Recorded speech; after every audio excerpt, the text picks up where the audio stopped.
నా ఇష్టాన్ని కూడా చంపుకొని, నీకోసం వదిలేసిన ఎన్నో సందర్భాలు, ఈరోజు మౌనంగా కూర్చుంటే నన్ను నిలదీసి అడుగుతున్నాయి, గెలిచావా?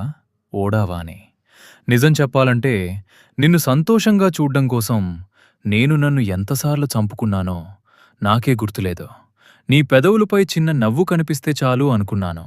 అందుకోసం నా ప్రపంచాన్ని, నా ఆశల్ని, నా కలల్ని ఒక్కొక్కటిగా నా చేతులతోనే పూడ్చిపెట్టుకున్నాను.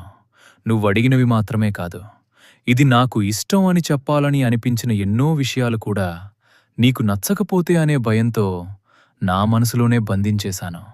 కానీ ఈరోజు వెనక్కి తిరిగి చూసుకుంటే నాకంటూ ఏమీ మిగల్లేదు.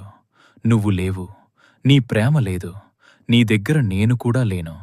నీకోసం అన్నీ వదిలేసి చివరికి నన్ను నేను కూడా కోల్పోయి ఇప్పుడు బ్రతికున్న శవంలా ఒంటరిగా